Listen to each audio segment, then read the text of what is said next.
I'm going to be talking to another brilliant Ad Astra graduate who got overall 8.5 on the IELTS test recently with 8.5 on the speaking part. And despite being only 16, he's also secured 1500 on the SAT. I became introduced to this English world, and it turned out to be really interesting. I overall like the English culture. My interest in basketball also comes from this. What do you talk about when you're with people you are competing with in your head? Yeah, because I had this trauma. When I was first preparing, I used to focus solely on speaking. I used to do 10 hours of speaking a day. Not worth sacrificing your ultimate success for a short-lived one. I like it. So well put. That's what makes universities, top universities. For example, Harvard or MIT, you're going to be surrounded by guys like Elon Musk or Mark Zuckerberg. They're future Elon Musks. You're going to be surrounded by them. You can co-found a company with them. That's what makes them top universities. So creatine is naturally produced in the body. I think we should get a TV so people can see what I'm looking up. Like they do on the Joe Rogan podcast. I want to visit California. Yeah, I've actually did a research and it says that California is the most beautiful state in the United States. California went up in ashes. Like, is there any California left there? No, it's fake. So there's something else I really was hoping we'd get into, and that's you joining the Ad Astra team. So by the time we drop this podcast, you'll have been part of this team for a week. So, Yeah. so what made you come to this decision? It's actually, you can see, I mimic Spider-Man. I mean, my channel's picture, it's Spider-Man. And in bio, it says part-time Spider-Man. Cool. All right. Let's save some of it for the podcast. All right. So you tell us when to start. Hey folks, hey everyone. Welcome back to another episode of Ad Astra Muse. I'm your host, Muhammad Ali here. On today's podcast, I'm going to be talking to another brilliant Ad Astra graduate who got overall 8.5 on the IELTS test recently with 8.5 on the speaking part. And despite being only 16, he's also secured 1500 on the SAT. And there is a lot to find out about this guy. And if you guys want to know more about him, keep watching the podcast. So, but before we do that, I really want to ask all of you guys to subscribe to this channel. It would help us more than you can imagine. So without further ado, now it's time to meet our guest, Mr. Niyozbek Komilov. Hi. Hey, Welcome to the podcast. thanks. So do you want to tell our audience a little about yourself? Yeah, my name is Niyozbek Komilov, and I study here in Bukhara, and I'm a sophomore at a public school. Yeah. Right. You are a bit of a mystery to me, honestly, despite the fact that I've been teaching you for how long now? For about 2 months now, 3 months now. Yeah. You're kind of quiet and reserved guy and don't really talk much, right? Yeah. So I'm really hoping today on the podcast I'll get to open you a little. I'm sure. Yeah. So how about you tell us a little about your, childhood? So what was it like growing up here in the city? Well, I had a really interesting childhood. I used to live in the city, and from my childhood, I was interested in, English, really, and also in math. But at that time, I was kind of more fond of math rather than English. And then my interest toward English grew. Yeah. And when did that exactly start? Like when your interest pivoted from math to English? Well, I was preparing for presidential school exams. It was kind of a big dream for me. And at that time, I put a lot of emphasis on math because I just loved it. A lot of numbers and solve equations, and it really fascinated me. But not English because I found it, really boring and hard because of grammar rules and vocab. Mm-hmm.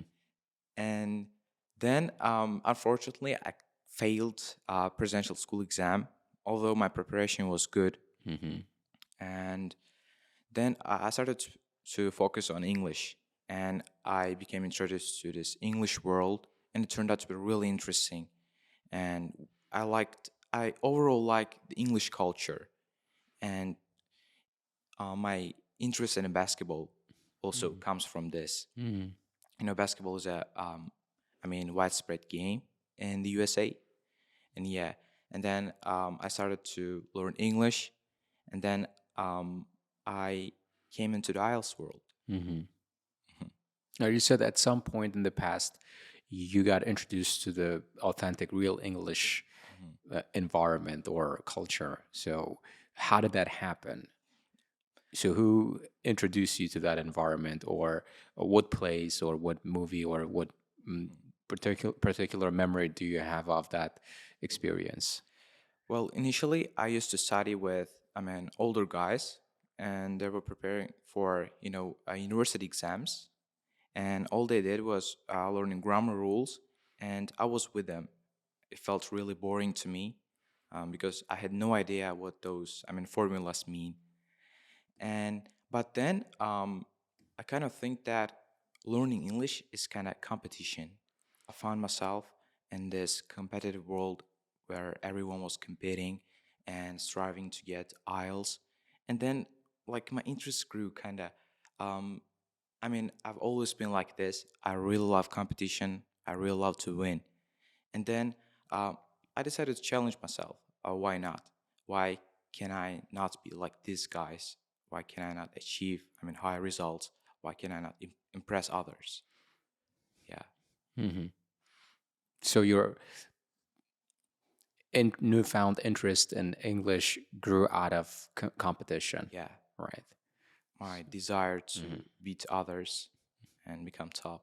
And you think you've achieved that goal? You think you've successfully accomplished that mission? I don't think I'll ever achieve that because there are guys better than me, of course, in many parts of the world. And I think I try to choose excellence, but no one can achieve it. But along the journey, you can, learn important lessons, and you can just reach near perfect level, if not perfect. Yeah. Right. And does it not sometimes like get toxic, always being in competition with people around you, as opposed to you just trying to, outdo your past self, hmm or just Yeah. improve upon your past self? Yeah, it's really painful though. When you're competing with others, when you find yourself in competition, you feel like um, you don't have this stress-free life anymore. Because you're in a pool of competitive students, and people were always trying to be better than each other, and you just lose your peace. And many people think that achieving high results is all about success and reputation, but it's not about that. um, People earn it. It doesn't happen overnight. It's something that needs to be earned with pain, with sacrifice. And not many people achieve success because they can't just bear the consequences of it. Or do they think the price to pay is too high? Yeah, it is too high. And if you're not willing to take that risk, better not start it. And it comes from the fear of living mediocre life. Um, some people just afraid of being average.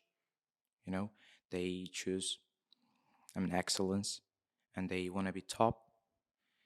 And but it comes with downsides, of course. But the fear of being average can drive you to push your limits and achieve higher results.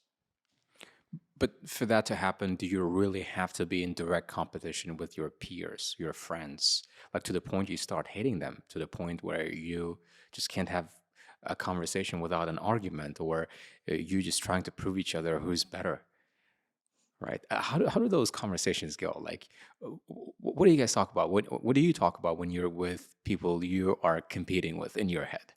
right? So, I try to be as friendly as possible. uh-huh, I mean, um, I see them as friends, but I also see them as rivals. uh-huh, We're rivals. We always try to be better than each other, mm-hmm, and even though it may not seem so, mm-hmm, like, but we do so.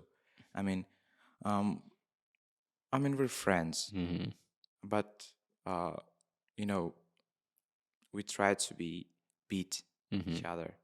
It's not all about sacrificing each other's mm-hmm, for others' well-being mm-hmm, and peace. It's about this, I think it's competition. Yeah. mm-hmm. I don't think that being friends, is that important in this game. It's like a game. See. And if you want to achieve success, you gotta sacrifice a lot, even friendship and fun you're gonna have with your friends. Mm-hmm. Right.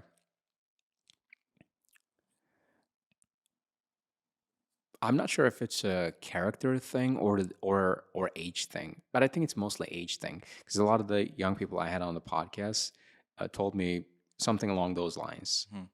Right? Got to be competitive. Yes, you should, but uh, it. I honestly don't really subscribe to this whole dog eat dog world idea because there is enough room for everyone. I'd like to believe that we all can, thrive and push each other and learn together, as opposed to trying to, take each other down or beat each other. Why does it always have to be that way? Or do you think that it's a necessary evil, sort of? Well, it depends on your priorities. Mm-hmm. If you're aiming for something great, if you want to be, the greatest, and by greatest, I Mm-hmm. don't mean, being rich and, Mm-hmm. for example, being the strongest. I mean, some wish to be like someone that can leave mark on the world. They can Mm-hmm. make the greatest impact. They can change the lives for the better. Mm-hmm. There are people who are underprivileged. They can't afford even for food, education, and there should be, guys that can help them. And to achieve that level that you can help many people, you gotta be competitive. You gotta earn that. You gotta achieve. Mm-hmm. How about like being in competition with yourself as opposed to being in competition with the rest of the world? Does that not does that doesn't that mental framework work for you? No, it doesn't work for me. Like, I feel like I'm kind of lazy for that. Mm-hmm. Um, if I'm not in a competition, I don't usually try. That's that. That's what pushes me. It may be wrong, but it works all the time. Mm-hmm. It gets me results, Mm-hmm. and I gotta be grateful for that. Because if I was in a competition with myself, Mm-hmm. I'd just be mediocre Mm-hmm. and not try that hard. So I'm guessing when you're low on motivation, what you do is you go on stalk your competitors online and you look at their results like, oh, look at this, he's doing that, who's doing this, what am I doing, right? Yeah, Is that how it works? sometimes like that. Yeah. Sometimes it really kills though Uh-huh. from the inside. Right. You make those imaginary scenarios Uh-huh. where they are perfect, and then you're lacking behind, and you're doing nothing. You're a loser. Mm-hmm. They're winners, Mm-hmm. but it's not always that. Everyone has imperfections, but you may not know it. You, in your eyes, your competitors, let's say they may be perfect, but in the reality, they may not be. I mean, you may even be better than them, but you may not know. Mm-hmm. Yeah. Does that uh, competitive competitiveness sometimes get in the way of you being productive because you're not at peace anymore, so you can't really focus? Yeah. How often does that happen? I mean, it really makes me go extra mile. Mm-hmm. Um, especially when I'm low in motivation. I remember that there are guys trying better than me, and you know, it's not always about that, but it's about making an impact. No, what I meant is like, so you think you're in competition with other people, and you're in that state of mind for prolonged amount of time, right? So your mind is you playing out all those scenarios in your head. There's too much noise. Yeah. So, and does it not affect your productivity? Because you can't, because the voices in your head never shut up, Yeah. right? Like you are, Yeah. They don't. you're constantly, you're distracted on those voices. I'm saying that because I know when I'm trying to compete with other people, which is something I've long quit doing, I can't focus. I can't be productive. I'm not me anymore. It's as though I betrayed myself because I I'm one of those people who believe that things are meant to happen when it's the right time. And just because someone is more successful than me doesn't necessarily mean I'm lagging behind. Maybe it's just not quite the right time for me. Maybe I haven't put in enough work to get there. So I'd like to think that we're not all on the same track running towards the finish line, but rather we're on different tracks. Right? And that's given me so much peace and tranquility that allowed me to focus on my work, do more focused work. Yeah. If I said to myself, well, there's this content creator out there making podcasts and my content is not as good as theirs, right? I I would, yes, it would to some extent help me to improve. Right? Sit down with pen and paper, write down what's wrong, and work on the mistakes, right? But then but I'd be holding myself to their standards of like what works and what doesn't work, and their standards may not necessarily be the right standards. And in time, I'm thinking that they are the best out there. What I do instead is I actually use this mental framework. A lot of successful people I see using this called the first principle thinking, where you start everything from scratch. You build the standards from scratch. Like you challenge those standards. Like, why does it have to be that way? Like, I feel like this is the right way to do, although it's not quite yet the standard, but with right focus and right amount of work and patience, you can make it the new standard. Yeah, I'd say it's a double-edged sword. I mean, it can help you to go extra mile and push yourself, but it can affect you negatively. I mean, especially your, I mean, mental state. As you said, there are noises in my head, like they distract me a lot. But I always try to strike a balance between, because everyone needs a competition to some extent in their lives. I think so, because without it, you're not gonna discover your true potential. Yeah, it's I guess it's just better to strike a balance. Both are needed. So, like you're trying to say, if we're just left to our own devices, we wouldn't really push ourselves that hard. Yeah, yeah, that's what I mean. So we need that external drive. Yeah, On top of the internal drive, we can't always count on the internal drive because it may not be there. yeah. Right. You need competition and you need peaceful life too. Yeah, they're, I mean, like puzzle pieces. They fill each other. So how do you strike that balance? Um, When do you know too much is too much? when you start envying others, Uh-huh. when you like, when you start to think like, why does he get that score? Why is he better than me? And I'm not that good. Why is like that? What did I do wrong? And it's the point where you should stop and just take a moment to think about it. Is it worth it? I mean, is it worth envying? Is it worth like killing yourself? I mean, you gotta stop and take some rest and reflect on your thoughts. Yeah, you gotta stop when you start envying. Right. So it's when you're envious of someone's achievement, Yeah, your your judgment gets clouded, right? And you yeah, can't think yeah. straight. When you envy someone, when you hate someone because of what they achieved, it means you're defeated by them. If you want to be successful, um, of course you need competition, but you just gotta learn how to enjoy yourself, enjoy your own progress rather than thinking all the time about others. Did it happen to you at any point in the past? Like you realized that you'd become too envious Yeah, of of your course. friends, I mean, your competitors. it helps. I mean, it happens frequently, really. It still does. Yeah, it's like Yeah. intrinsic nature. Uh-huh. We are humans. I mean, we have this. We envy each other.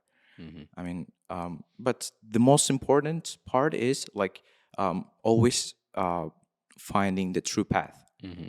I mean, you shouldn't envy. So Of course, it happens, yeah, but talk about yeah, that yeah, particular I know. instance. Like this one last time, this is what I saw online, or this is what my friend told me, and I just couldn't stand it. Couldn't stand the fact that he or she had that, but I didn't. Well, I won't tell you the last time, but I can tell you the most important one. Okay. Yeah, Yeah. it was when I was preparing for presidential school exams. Uh-huh. Yeah, I failed it, but I knew that I was kind of better than guys who got in. Of course, now I don't have any, I mean, tension with them. Or resentment. Yeah, I don't have any personal hate towards them. I, I mean, I let it go just a long time ago. Yeah, but at that time it happened. It really happened. I started to hate myself for that, for not getting into that. But then I envied, really. I'm gonna be honest. I envied at that time to the guys who got in. And how does it feel letting it go? It's peaceful. It brings you peace and makes your life more meaningful because you can focus on other activities, on other ways to improve yourself rather than envying. Because it takes so much time and energy. You're constantly like thinking about that, thinking about others' success. You just forget your own progress. It's peaceful and productive. Right. Sure. At what point you got serious about your IELTS preparation? Like, for the record, your first IELTS score was 7.5 before you Yes. got 8.5, Yeah. right? And you got 8.5 in 2 attempts. Yeah. That's great. Like, all right, do tell us how it happened, how it all happened. Well, it happened a year ago. I mean, I was at that time I was preparing for Uzbekistan University exams, and IELTS was kind of seems appealing to me. Everyone was getting IELTS, and I didn't want to lag behind. Then I heard that a 13-year-old girl got 7.5, and which I like, which caused a argument between me and my parents. Oh, really? And, Yeah. and you talking about, okay, let me take a guess. You must be talking about Miss Jamila. I can't remember her name. It was 3 years ago. But was she from this school or different school? No, I guess she Okay. was from. Yeah, because we had also a student, 13 or 14-year-old, that got 7.5, and she literally cried. No, I can't remember her name, but there was this guy. Oh, so it was a guy, not a girl. No, it was a girl. I mean, yeah. It caused the argument between me and my parents, and I really hate it when they compare me with others. At the time, I had nothing, and then it wasn't all about that. I mean, IELTS seemed interesting to me, especially the environments. I was studying with guys who were constantly working on themselves to improve themselves. I mean, initially, I didn't take it serious.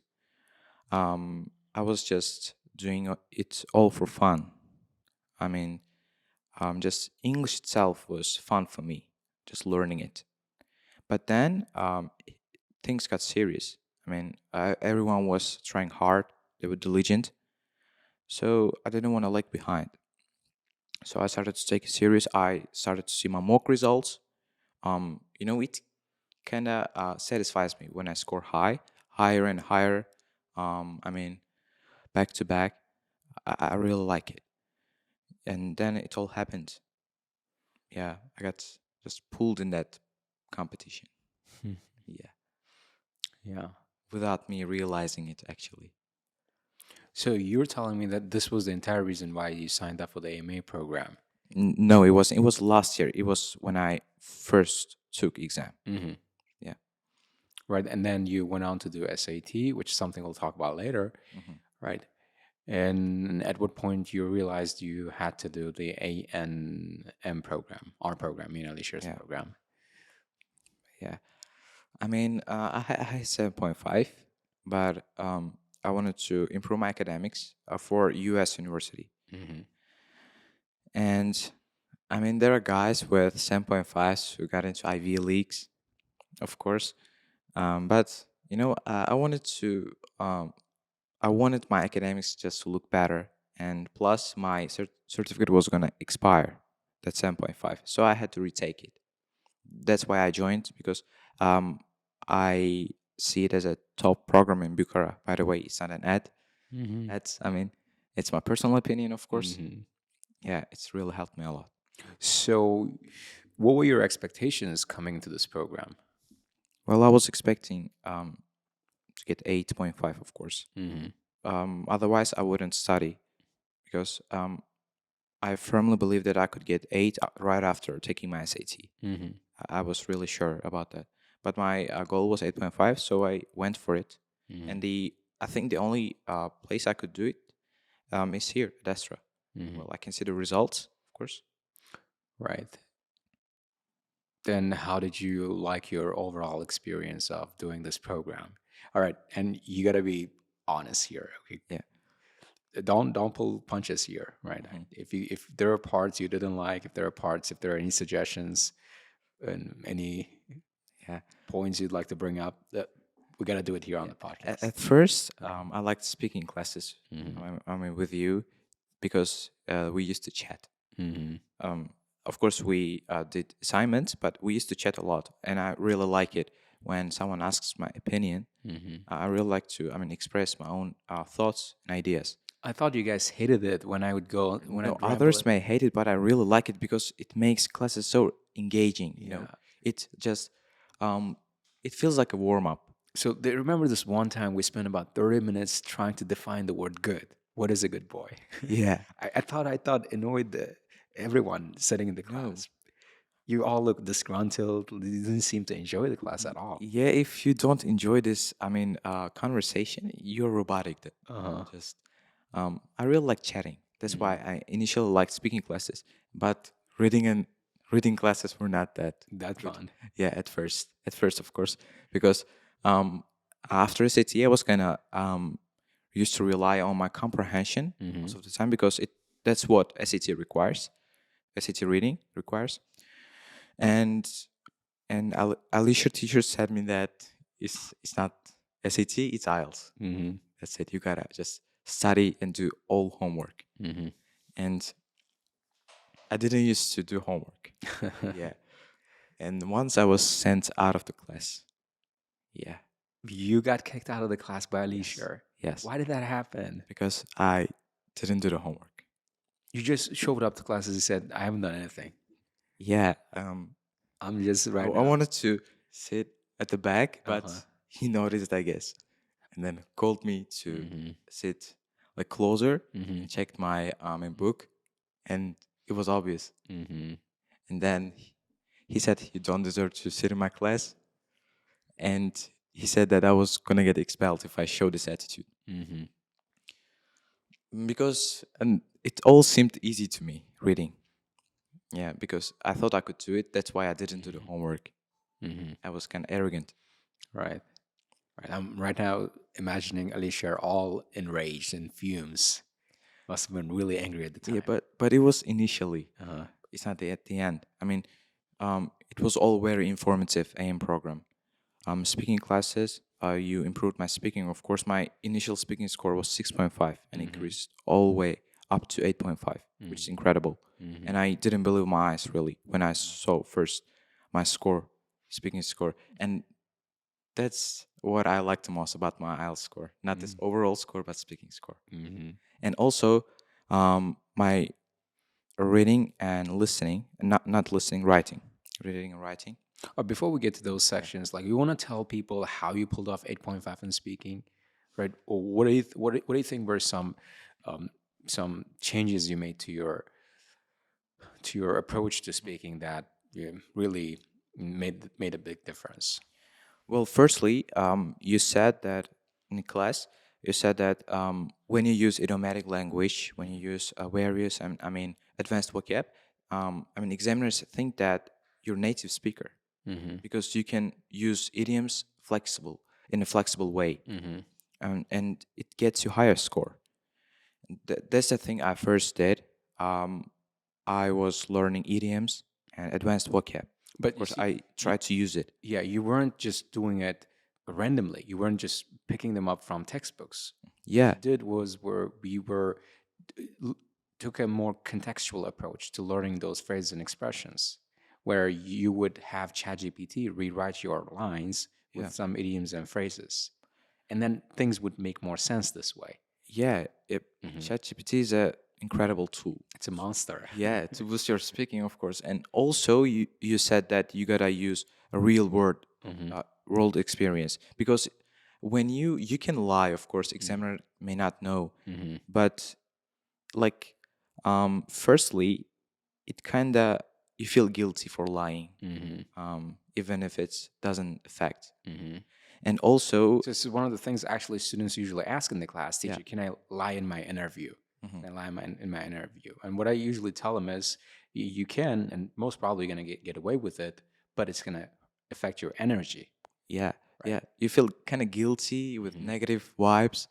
Yeah, And that then spills over into your confidence. And then when yeah, your confidence drops, you become less fluent and you start hesitating and you made a start making mistakes, right? This is like a slippery slope that just yeah. once you, when you lie, you sort of lose momentum and it's really hard to get back. Yeah, you can lie, but examiners tend to create questions out of your response, and you may not be able to answer them like as good as you did in your first, response. Yeah, it's really obvious when students lie most of the time. So you would recommend not lying, being Yeah, honest, speaking what's on your mind. yeah, it allows you to be more fluent and speak in a flexible way. Yeah, and also what I think that helped me to get 8.5 is the most important part. It's tonality, pronunciation, and gesture use. I try to use gestures all the time because it helps me to communicate what I want to say effectively. I think examiners they want to understand what you want to say. Yeah, and with gestures it's easier always. And tonality, you should know when to speak slowly, when to fast, and when to increase your tone, and when to decrease it. Yeah, I think it's the most important part. Right. And moving on to other sections like reading and listening. Honestly, I didn't work much on reading and listening because I was confident really. Yeah. I honestly, I'm not gonna lie, I did only 2 practice tests on listening CD. Other than mock tests and in-class tests, didn't used to I didn't used to work on them. Um, because my comprehension skills were already good after SAT, and listening was I was just surrounded by English environment, so it really increases your listening abilities. Of course, I used to watch movies in English, listen to songs in English, yes, speak in English. Yeah, Right. Right.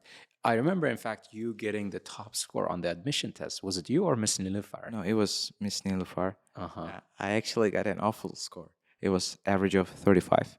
Uh huh. Right. Yeah. How ironic would that be if she ends up getting 35 on her real exam and Yeah. admission score the Yeah, highest? I think she gets high score. I really believe in her. Yeah. Yeah. She's panicking now. Oh, If she's really? watching this video, I don't recommend it to panic. You're gonna end up getting high score. But by the time this podcast comes out, her results will probably be out. Yeah. 'Cause we're Yes, releasing this still. podcast Saturday, I guess. Yeah. Right. And the results coming out the day before on Friday. Yeah. Right. Sure. Do you can you think of any what are your personal favorites about this program? If you couldn't pick like three features that really sat well with you, that you really enjoyed, what would they be? First one would be like everything is explained in detail. Mm-hmm. When I was first studying IELTS, it was I'm not saying superficially, but it was almost like that. Mm-hmm. Um, that's why I got a 7.5 actually. It wasn't that in depth, Mm-hmm. but in AM program we covered everything in detail, and they're not secrets, but they're just small details that matter a lot. And secondly, assignments are checked meticulously. Um, you just they send homework messages, and they check your homework according to that. Everything, um, not I mean, a single thing is gonna left. And thirdly, I like it when you just try to deal with the problems of students, personal problems. You can remember we chatted once. I was in an awful state at that time, Mm-hmm. and we chatted, and Mm-hmm. it really helped me. That conversation, it really helped me. I'd say it transformed the way I looked to the world. Mm-hmm. I do those things because they kind of give me a break from the monotony of teaching, like Mhm. walking through the classroom and teaching the same lecture or the same assignments all over. It's kind of boring. You know Yeah, what to expect from students. They're supposed to have their lines. They're supposed to have their videotapes and feedback. So it's kind of boring, yeah, right? but it helps students too. I mean, other than academics, they may have personal problems and they may feel stressed about them. Mm-hmm. And it's always good to have, I mean, someone that can understand you and Mm-hmm. provide you with solutions. Yeah, Mm-hmm. especially when it's your teacher. Mm-hmm. I mean, we have this perspective that teacher is serious and is only there for academics. Mm-hmm. But when teacher understands the students, I mean, situation, I mean, it matters a lot. It can Mm-hmm. change the student's life and Mm-hmm. perspective. Yeah. So like being approachable as a teacher Yeah. goes a long way. Got it. Right. Can you think of any shortcomings of the program? Well, shortcomings. Right. Gonna be honest. Um, You gotta be honest here, though. Punctuality. Yeah. Yeah. Oh yeah. Yeah. That's number one on the agenda. Punctuality. Punctuality. Old habits die hard. I know. Right. um, I think it does affect Mm-hmm. because we're eager to start a lesson, Mm-hmm. for example, at 6. But Mm-hmm. when you come at 7, like this, enthusiasm may die, Yeah. and yeah, it happens sometimes. Or you just get tired Yeah, by the time you like may get tired. It's class. really helped me a lot when I was in an evening group. Mm-hmm. I didn't have energy at all, Mm-hmm. really. So then at some point you decide to move to the morning group. Yeah, and it was a wise decision, really, because in the morning you're more productive and Mm-hmm. efficient with fresh mind. Mm-hmm. Yeah.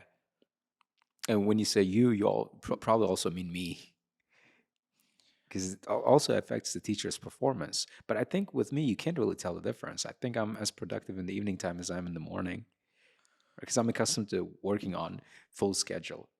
I've been on this Mm, full schedule for quite a in my opinion, it's not like that oh, not because really. yeah, we're humans. We get tired, of Uh-huh. course, and it may not seem so, Uh-huh. but it's obvious to I mean students, not to Mhm. yourself.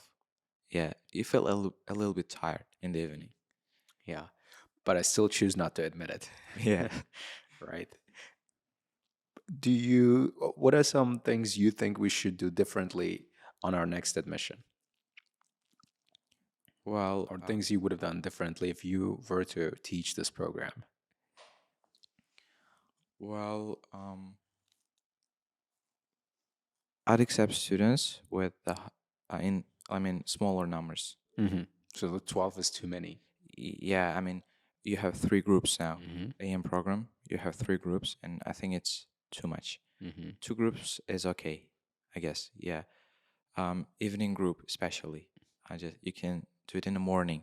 I think in the morning it's better, always. Obviously it is, but this problem is, all right, the complexity of launching me and Alicia's groups AMA program is that is managing expectations and preferences. Mhm. So let me break it down for you. Let's start with the preferences. So with the preferences, there are students who prefer to take the evening class or the afternoon class because they got uni or school Yeah. in the morning. And there are those students who prefer the morning slot because they got studies at university in the second part of the day, right? And there are also those students who prefer being in the evening group simply because they might have a job, Yeah. daytime job, you see. So they got all these preferences, and the other thing is their expectations. A lot of students who sign up for the MA program, they're they're high performers. Like usually I end up with a short list of 35, 40, sometimes even 50 students with 7+ level. Mhm. And on the second stage of the admission, I have to sit down for a talk interview with every single one of them. And when I do, I have the toughest job in the world of saying no to some of them, which is not easy Yeah. because they expect to come here. They come here expecting to change their life, hoping that their life will be different once they take the program. Well, well, in my mind, actually, their life is probably not going to be that different once they take the program, but in their mind, and they got all this vision or plan for their future, and we happen to be the deciding factor there. So we remove us from the equation, that whole plan fall apart. So I understand that more than anyone else, and that's why I have to be Yeah. Other than careful that, as to everything is perfectly fine in this yeah, program. Yeah. I yeah. really like it. Yeah, but still, you need. I'm trying to hear explain why it's so hard to have these admissions and why we have them, and rarely, and then why we, when we do have an admission, we end up launching 3 groups, even though sometimes I promise myself and Alicia that we're launching only one. Mhm. Because I say that every time. I've been saying it past 5 admissions. Like, buddy, we got 2 schools to run. Or we gotta take it easy. We gotta pump the brakes here. This is too many, too much work. But then when I have those interviews with all these students who sign up and do the test and get shortlisted, I just don't want to crush their dreams. I don't want I don't want to be the reason for them to give up on their dreams. Maybe it's just a softer version of me. Yeah. So But you gotta explain them that mhm. IELTS is not everything, because that's what most Yeah. students do. Explanation Yeah. doesn't really work. It won't do the trick, right? Well, what I do is when I launch 3 groups, I hope that some of them are gonna drop out. I really do. I really hope that some of them just gonna drop out and say, come You can sorry, merge the say, groups. yeah, and they say like, oh, I had a change of plans. Oh, I Yeah. didn't turn out to be what I expected. So sorry. I know those things coming. So we launched 3 groups, confident it's gonna go down to 2. Yeah. But these past 3 admissions, we couldn't merge the groups. They all stayed. Most of them did. Most of them stayed. Right. Yeah. Smart. So anyway, what was your reaction to getting 8.5, Luke, when you got the results? Well, it was of course unexpected because Mm-hmm. my friends can remember after my speaking interview, I Uh-huh. was totally, crushed, really, Why would that? Why uh, would you feel that way? because I was really underestimating myself. Mm-hmm. Um, I just I was having speaking part 2, and I didn't talk for 2 minutes. I talked for 1 minute and 55 seconds about that. Really, 55, yeah. which is fine. And how do you know it was 55 seconds? Because after 5 seconds, like Mm-hmm.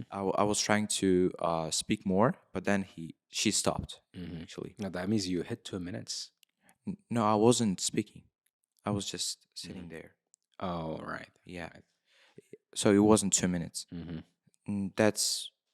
That was the problem for me, even though it was not. My response was perfectly fine with idioms, good intonation, and pronunciation. but I was just panicking. Mm-hmm. Other than speaking, I knew that I just cooked those other sections. I knew it, really, Right. especially writing. Before we get to the writing part, quick question I want to ask here is: do you think you would have performed as well as you did if I had scored you in any one of our past speaking interviews? Because I have a habit Yeah, of not scoring students yeah. speaking. I never do that. Almost never, except when I'm angry. Um, I'd get discouraged really by your Uh-huh. score. You'd give me low, really. Hmm. I think so. No, I'd probably give you like a solid 8, but never 8.5. Hmm. I'd probably give you a solid Yeah, 8, but never 8.5. Right. And you know what would happen if I did that? That would be an anchor. That would anchor your perception would be anchored to that yeah, yeah, yeah, number, yeah. and you'd end up underperforming Yeah. because of that anchor. And I know how this works in students' mind. So when you tell them a score that's less than they expect, they get disappointed in themselves. Yeah. When you give them a score more than they deserve, they get ahead of themselves. So if you want to keep their heads level and just keep pushing, then no score is good. Intrigue. You got to keep the Yeah, element of intrigue. it was a smart strategy, really. Hmm. You didn't give scores. Um, you used to provide feedbacks only, Uh huh. and even in speaking interviews, Hmm. you didn't give score. It's just what kept me from being arrogant Hmm. and Or taking it easy. yeah, overestimating myself. But our shared teacher used to give me a score What'd you get in his interviews? 7.5 to 8. Uh huh. First time I got that score, I thought I was lucky. Hmm. But then I got the same score again. But even after that, I thought I was lucky. Hmm. Second time, I didn't believe. I thought I wasn't getting 7.5 even in the real exam. But after getting 8.5, like I can remember everything. My performance was good enough, Hmm. better than my previous performances. Hmm. I was just panicking, really. Hmm. Yeah, speaking. Seeing that number must have been a shock. Yeah, because I had this trauma. Uh-huh. When I was first preparing, I used to focus solely on speaking. Real, I used to do 10 hours of speaking a day. Hmm. Um, Well, when you say 10 hours, like break it down. What'd you do in those 10 hours? I used to. I even wrote a book, like speaking book, really, with answers, Hmm. 40 pages long. Hmm. Yeah, I had all of these answers, and Do you have that book on your channel? no, it was in my previous laptop, Uh-huh. and I think it got deleted. Oh. Yeah, I have. I used to just learn sample answers, different idioms, vocab, Hmm. and I used to rehearse a lot. Hmm. I basically finished the app. Hmm. Yeah, at the time we had 50 topics. I Hmm. finished all of them. Wow. Yeah, I used to work a lot, but I ended up getting 6.5. It Hmm. was really painful. So first attempt. Yeah, first attempt. It was really painful. I couldn't believe because the amount of time and effort I put in speaking didn't pay off. Hmm. 6.5 was too low for me. Hmm. Yeah. And how did you do things differently when you got 8.5? Well, I paid attention to using those idiomatic language flex in a flexible way, like Hmm. when it like fits the context. Hmm. Give an Not example. example. Yeah, you got to give an example because kids want to know, right, what you're talking about. Well, I used to have public speaking skills, Hmm. fears, Hmm. but I overcame them, and this experience taught me a lot. I guess it was just a blessing in disguise. Hmm. Yeah, Yeah. this blessing in disguise. It just fits the context perfectly. Hmm. Yeah. So that fear turned into something good. Yeah, it taught me important lessons. Hmm. So it was a blessing And the in disguise. Like uh-huh. in an awful situation, Hmm. it was something that Turns out brought to be good. advantages. Yeah. Got it. Right. Right. And who was the first person to find out you got 8.5 other than It you? was it was my it was Markavo teacher. Oh, It's okay. Markavo. Really. I was just watching a movie Uh-huh. and then I got a message from Telegram S89 group. Hmm. I'm getting message from S89 Hmm. and there was like Komilov, congratulations. Hmm. And I'm like, thanks, but for what? Yeah. And she's like, you got 8.5. Uh-huh. I'm saying, really? Uh-huh. And then I just screamed really at that time. I didn't check my score from the website. Um, that I screamed, and my mom was like, what's happening?" And she got upstairs. I was on second floor. Uh-huh. Upstairs, I said, "I got 8.5." She's like, "Really?" Mm-hmm. And we checked the website, and it was real 8.5, but 8.5 is speaking. Mm-hmm.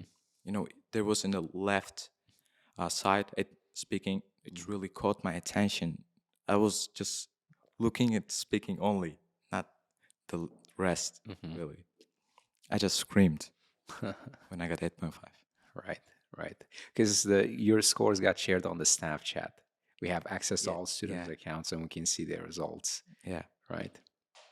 So she was teachers here were first to find out. And then it got shared with, I guess, it got shared with, you posted on your channel, right? yeah, And it got shared with everyone else. Like I was teaching a class, PI 38, and your friends are there. Some of your friends yeah. are there. You're just checking their phone. I couldn't believe it. I got so many calls and messages Uh-huh. from For a moment, you were a known and superstar. unknown. People. Yeah, my DM was just bombarded Uh-huh. messages. Right, Yeah, right. Cool. So I'm hoping now that the novelty has gone off, novelty has worn off, right?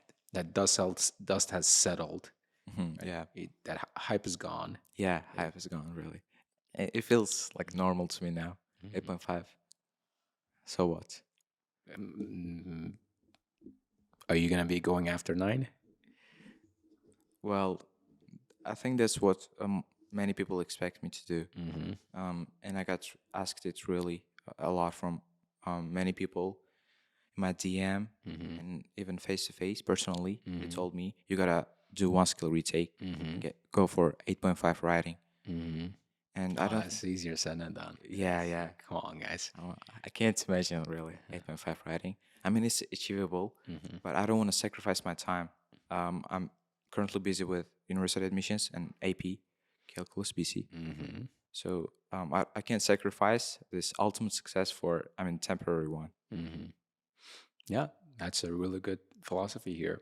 Not worth sacrificing your ultimate success for a short-lived one. Yeah, I like it. So well put. Right. Now let's talk a little about your SAT prep. So you got 1500 on the SAT test, right? yeah. When did you start prepping for the SAT exam? Well, when I was starting out for the first time, I heard about SAT.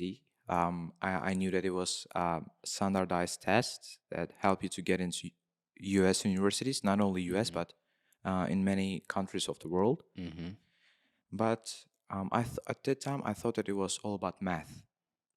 Yeah, but then I decided to prepare for U.S. universities, so I had to take SAT.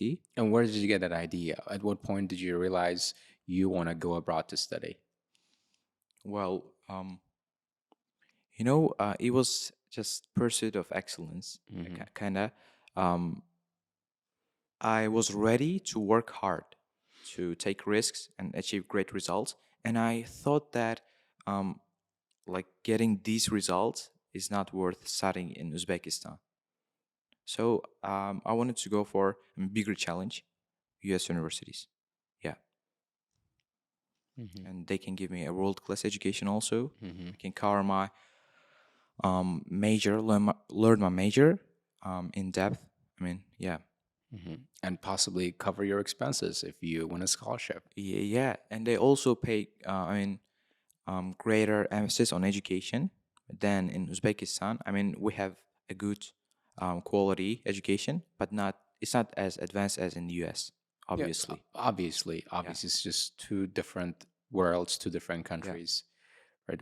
There are a few steps ahead of us. yeah, Let's just leave it at that. yeah, Yeah, just a few steps ahead of us, right?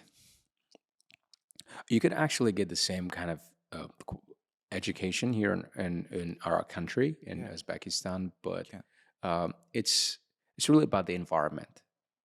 Like in the US, you get to be get to be with the best of the best because Y- yeah. that's where the most brilliant I guys go to. also heard that like that's what makes universities top universities.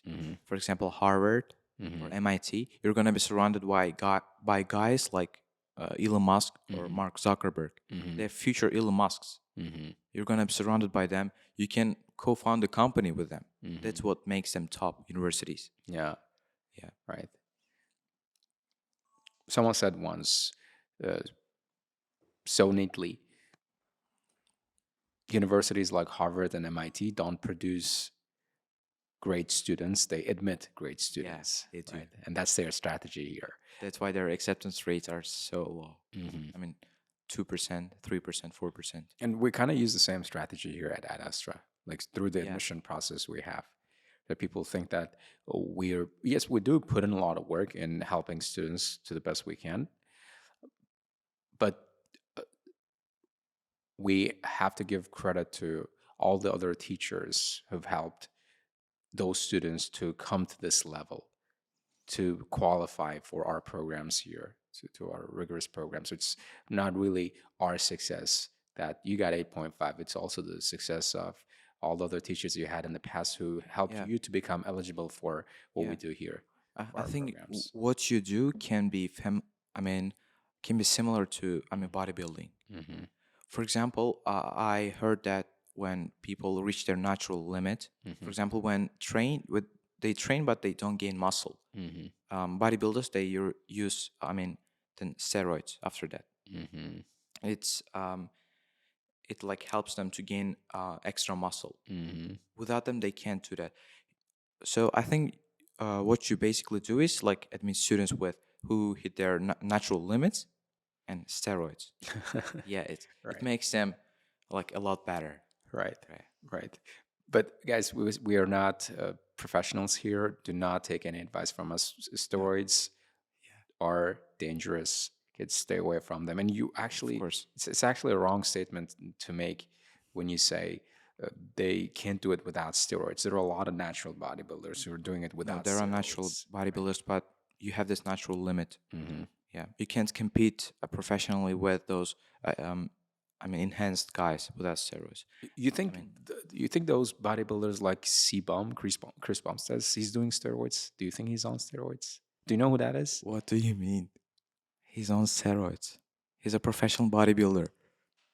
My whole life has been a lie. Come on. I mean, I thought it steroids. was You think steroids as some kind of, thing that should be banned, but people take it knowing the risks. I mean, they are ready to bear the consequences. I mean, I'm not saying it's a good thing. Don't do it, of course. But it's not like you can't compete with those guys. Yeah, if you don't take steroids. And not everyone is a bodybuilder. There are guys who want to build career in bodybuilding, and they do it. But they do it with the help of doctors, and they have their coaches. They're under control. Everything's under control. Yeah. Right. Sure. I mean, I'm also a little into bodybuilding, and not bodybuilding exactly. It's fitness. That's the. Yeah, you said you do longevity exercises. Yeah, right. So things like core training, strength training, but using only body weight, like body weight workout. That's what they call it, and a little bit of cardio, mostly strengthening my joints, like the kind of exercise people do when they start getting old. That I've already started doing that. I want to make my joints really strong. So when I'm 40 or 50, I don't have trouble lifting things or climbing up the stairs or any sort of joint related issues, right? Yeah. Right. And so why am I saying that? I'm saying that if I want to, build an aesthetic body, which is something I'm hoping I'll do before I turn 30, but past my mid 20s, but this plan is nowhere to be executed, right? I'm gonna do it. I want to do it naturally. My trainer tells me I should do creatine. He tells me that it's the safest substance out there. Supplements It's still a supplement. It is still.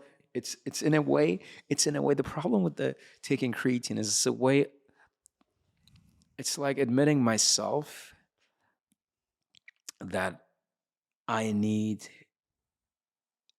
that outside additional boost to get ahead, or that to get an advantage, to get an edge, right? But I just doesn't sit well with me. The idea of me having to rely on some kind of a chemically engineered substance to build muscle or to get better, it just beats my personal philosophy of trying to be, self-reliant on and create and building strength from within, from inside. That's one of the reasons why I don't drink coffee or energy drinks. I've long quit drinking energy drinks. I was an addict. I drank a can of energy drink every morning religiously for some time, but then I quit. I quit because I used to think that if I didn't have a can of energy drink every day, I'd lose all my superpowers. But at some point, I was like, if I can't have those superpowers without energy drink, then I don't need them. So I feel the same way about all the supplements and steroids kind of stuff. Taking them would be admission of defeat, honestly. Like I need that fix to be able to uh, get inside gym and lift heavy. I want to be able to do it without those supplements. But I understand where you're coming from, that you need those supplements if you want to speed up the process, right? And no, it's not always about speeding up. It really depends. You don't want to take supplements? Sure, you can do it. Just eat more. Eat like specific products only. Rich in protein, rich in creatine. Here you go. You can eat it. But there are people who fast, like you do, and they may not be able to eat a lot for their medical conditions, probably because of their age. They may not be able to eat a lot, so they should take supplements. Yeah. Are you on any supplements? Do you take any No. supplements? I took creatine once for like almost a month, but then I didn't take it. So why not? Why did you quit? I thought I could do it without creatine. Yeah, I could take it from food, so that's why I did. I think I'm no doctor or a trained professional here, but I think your body produces that substance naturally, especially in your age. No, Like you're 16, 17. you're talking about hormones, I guess. Right. Creatine, protein, they come from external source, from food. They come. No, but creatine is a naturally occurring substance in your body. Your body naturally No, produces. it's not. It comes from meat. I'll look it up for you. I need to fact check that right now. So, so creatine is naturally produced in the body. I think we should get a TV so people can see what I'm looking up, like they do on the Joe Rogan podcast. Right here. Yes, creatine is naturally produced in the body, primarily in the liver, kidneys, and pancreas. It's synthesized from three amino acids. I don't know what this part means. Most of the body's creatine, about 95%, is stored in the muscles. Yeah. So your body naturally produces creatine, and when you supplement it, what it does is actually messes with your creatine levels. Yeah.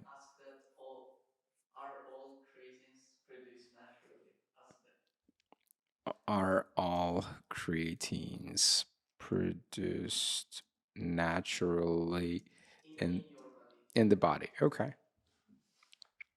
No, not all types of creatine are produced naturally in the body. The body primarily produces creatine monohydrate, right? And this is the type of creatine actually I see most gym bodies taking, gym bros taking, right? Which is essential for energy production in the muscles, and that's the kind you need the most. However, other synthetic forms of creatine, such as creatine ethyl ester creatine, hydrochloride, buffered creatine, are not naturally produced or manufactured for supplements. Right. Anyway, Yeah. so creatine, is it worth taking? I mean, my whole take on bodybuilding is unless you want to become a pro bodybuilder, Was it worth it? It depends on your like personal Yeah, yeah, choices. So it's yeah. really. For example, I'm not hitting gym now because I have academics. Yeah, I'm really busy with them. And people say it's an excuse, but it's not, because I came into this gym thing with enthusiasm. I was eager to, build muscle, but then it's just impossible for this interest to fade away instantly. There were reasons for this. Yeah, it depends on you and on your goals. Right. Yeah, you can't really be spreading yourself too thin, or you're just gonna burn out and just end up with mediocre results, Yeah, which is a lot of people do. They try getting involved in different things, in the gym stuff, then their work, their studies, and family, and everything, and at some point, just it's just too much. yeah. You can't Some, chase two rabbits at one time. Yeah, yeah, you're right. We're actually talking about SAT yeah, preparation. Like, I think it's time we get back to that. yeah. That's it. So SAT preparation. So how did it start? You said you realized you needed SAT to Hmm. go abroad. We talked about a little bit about going abroad. Yeah. So right, at what point did you start taking a course as an SAT course? Well, it was actually I wanted to take IELTS again, but there were no programs now in Ad Astra. There were, but I was aiming for AM. It wasn't opened yet, so but there was SAT coming, so I knew that I had to take it. So I came to the admission, passed the admission, and got accepted to the group. Yeah. Right, and so how did you go from having no SAT to getting 1500? Walk us through that Well, process. it was about the environment. Teachers and students were really great. I really liked the environment here. We used to stay after the class and work extra. Well, initially, I had a good English base. My English was 650 in the beginning, which is good result. Out of 800. Yeah, it's a very first practice test. But math seemed hard in the beginning. It seemed really hard because there were so many concepts, especially in English, and not even in Uzbek. Yeah, and there were so many terms, and also we had to use this.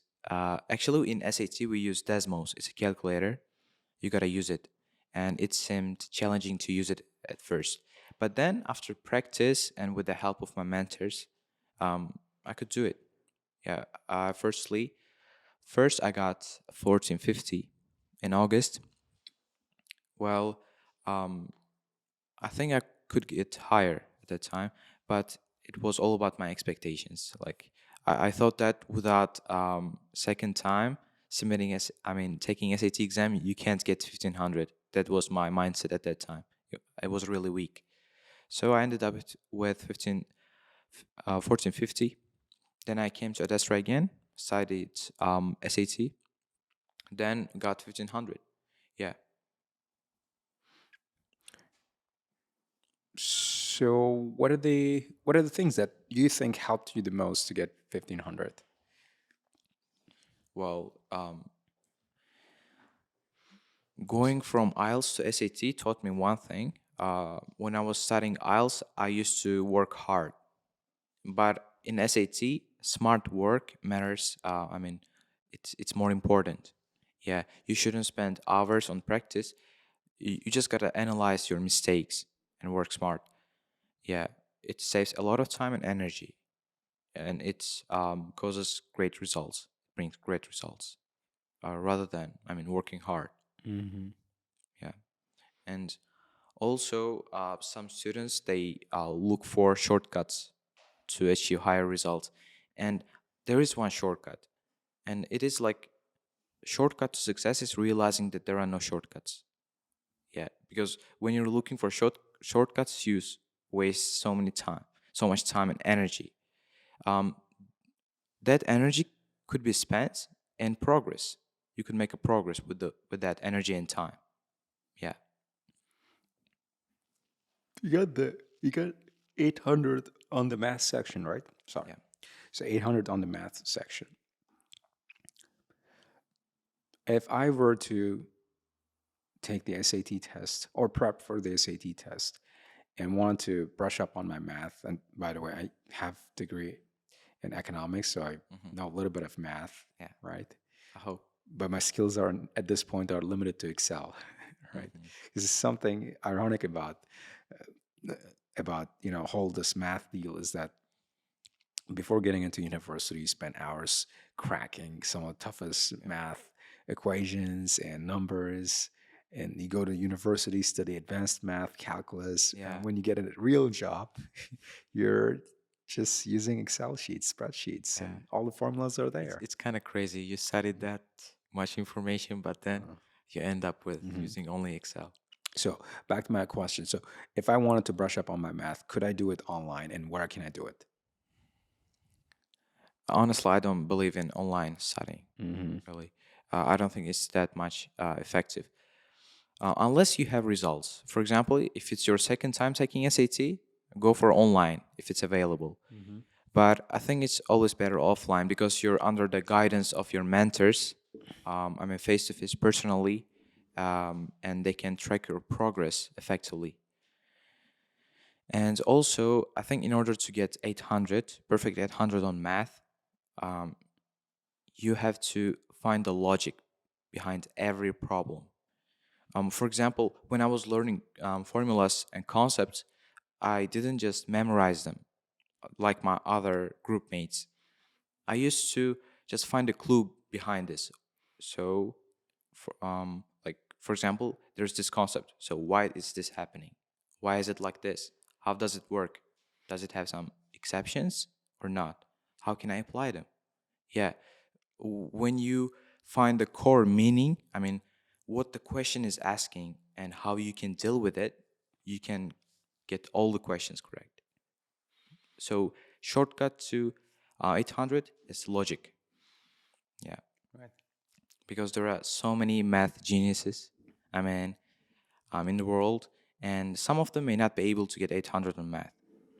On the SAT math. Yeah, Yeah. they end up with 790 or 770, just because they don't have logic, Then how are they math geniuses? because they know, I mean, they've learned, they have experiences, and they learned a lot. They know a lot of concepts and terms. They just robot. Yeah, but still they may not be able to score 800 on math. So they haven't really internalized those concepts Yeah, and have developed just a superficial understanding of those of those ideas and formulas and those equations.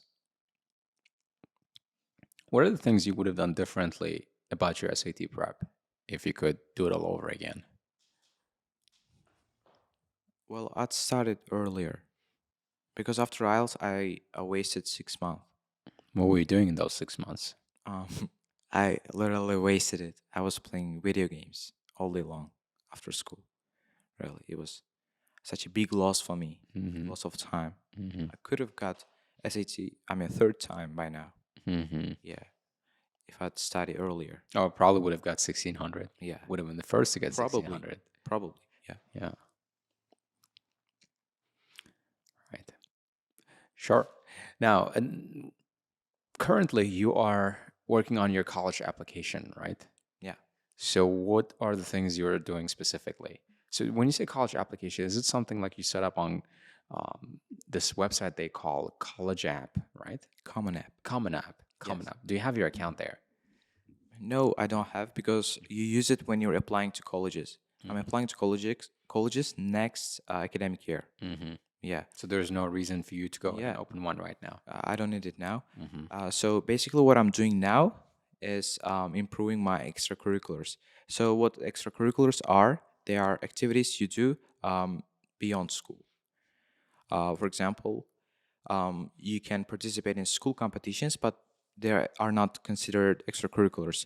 For example, you can do volunteering. You can open your own clubs, or you can participate in, several programs such as Yale Young Global Scholars in the United States, or they have also have Launch X.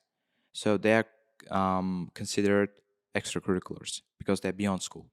Does basketball Working count as extracurricular, as an extracurricular Yeah, sports? yeah. For example, you have your own team. You're the captain of the team. Yeah. Do And you have to want- be the captain? How about you're just a member?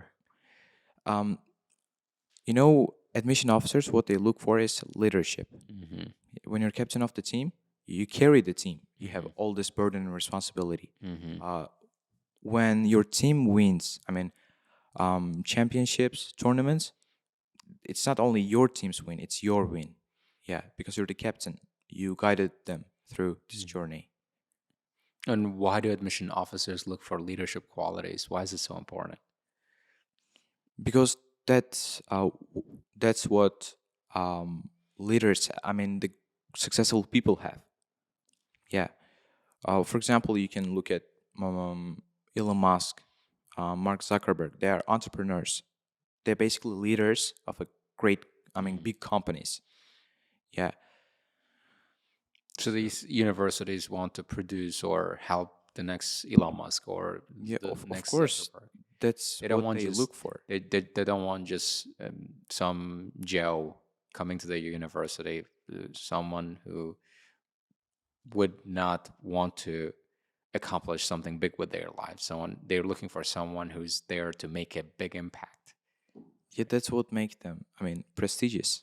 Prestigious universities. Yeah, top universities. So it's the league of winners, and if you want to Yeah. join them, you gotta be one. Yeah, Right. exactly. So aside from your extracurriculars, what are the things you're doing at the moment? You told me you're doing APs. What is an AP? Well, APs are advanced placement. So they are classes. They are taught in American schools. Well, they cover advanced topics, especially AP Calculus BC. So it's basically math, but it's advanced. If they're taught in the US, how can you take those courses? I mean, Being in they are Uzbekistan. taught in the US, but we are not. We're not taking classes. We're preparing for the exam. I mean, ourselves. Yeah. And how do you go about prepping for those exams? And do you do it online? Yeah, you can use College Board. They have AP classroom. So basically, we have With all the materials yeah, provided. we have all the materials, and Innovative Center they offer AP courses. So you're talking about Innovative Center in Samarkand? Yeah, Okay. yeah, yeah. They are basically the first AP exam center. They're also an exam center Yeah, in the entire Uzbekistan. yeah. They're Wow, only cool. one. When you're taking AP exams are once a year in May. If you're in Uzbekistan, you want to take AP, you gotta go to Samarkand. Yeah. I guess it's about time we started AP exams in Bukhara too. Yeah. Last time I had Mr. Parviz on the podcast, he was telling me he wants to be the first to do it. He wanted to pioneer AP exams and Yeah, he classes can do it, of in course. Bukhara. If he gets decent score, he can do it. So to do that, you gotta get a decent score yourself first. You have to, I mean, you should have this records of success.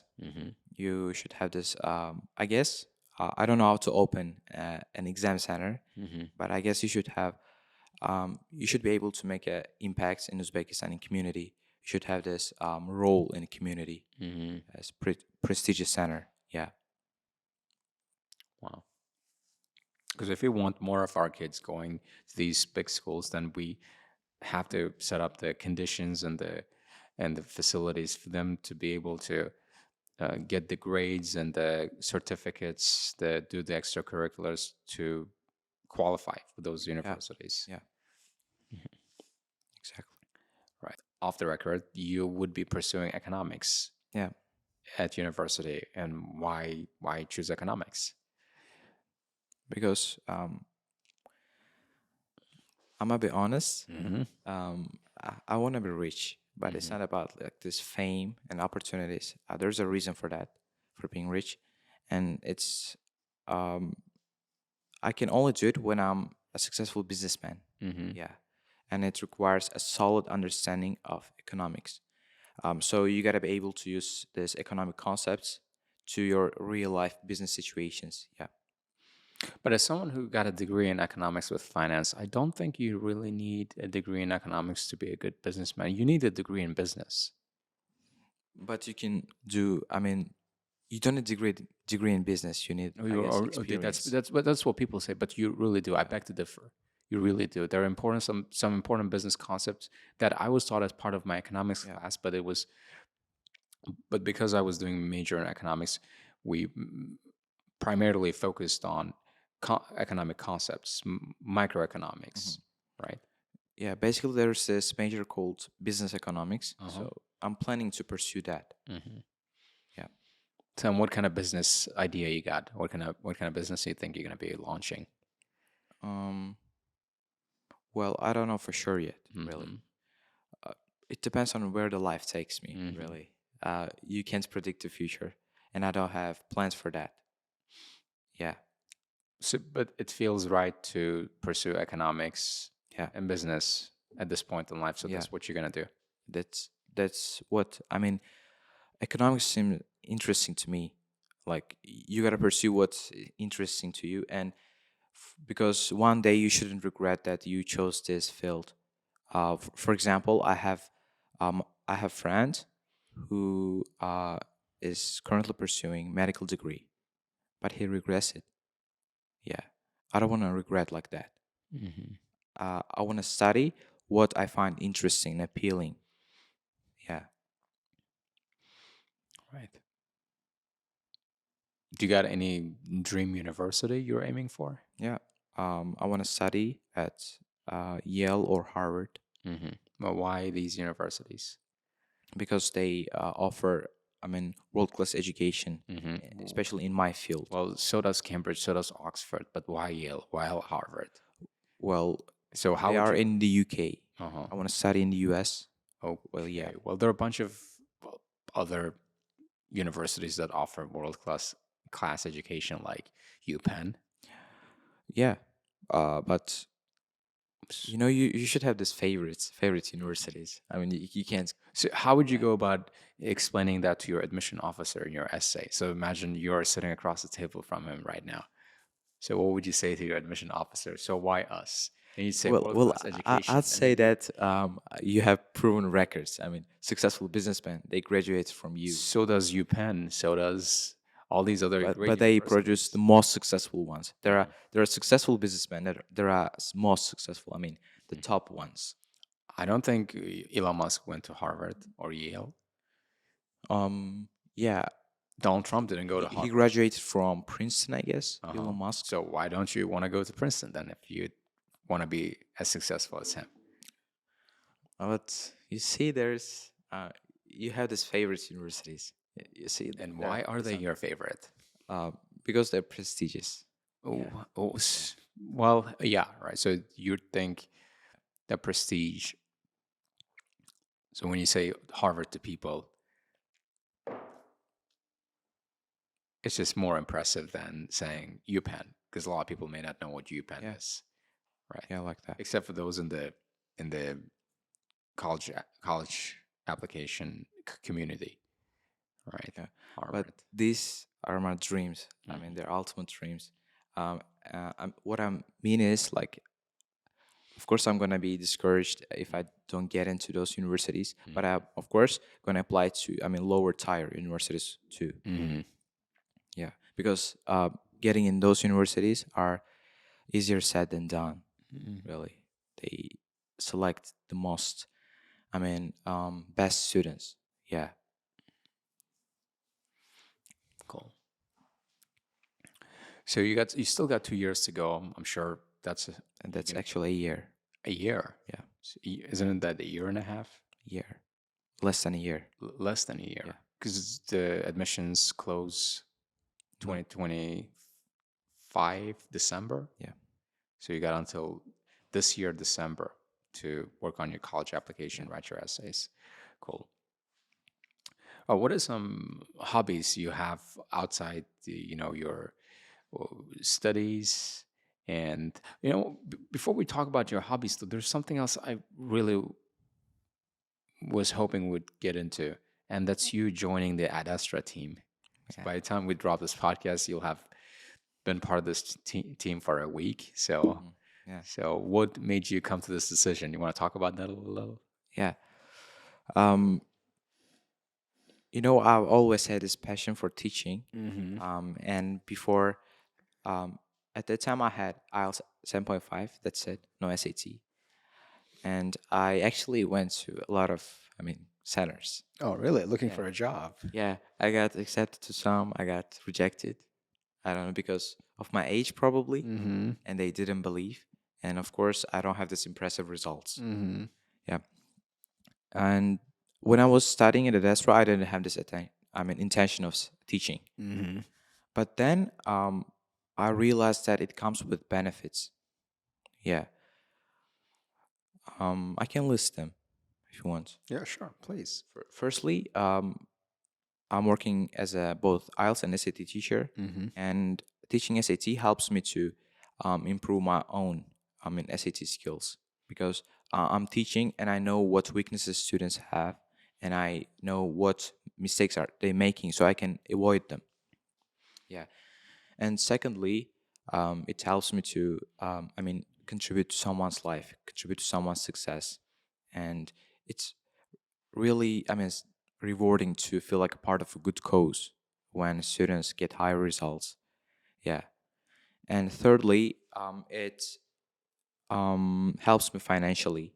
Yeah. I can, cover my own needs without my parents, giving pocket money. Right. Right. You have any teaching experience or none? Mm, I don't. Not really. So then, how do you know you have passion for it? What if you don't? What if it turns out to be a big pain? I used to do homework with my brother, Mm-hmm. and I really enjoyed it, really, especially when he really got the concept. Mm-hmm. I used to do math with him, Mm-hmm. and I used to, explain everything in detail, and he wouldn't get it. Fast, of course. Mm-hmm. And then I used to work on it. I used to give him examples and explain what it really is. And then when he finally understood, it was such a rewarding moment. Mm-hmm. That's where my passion came from. Mm-hmm.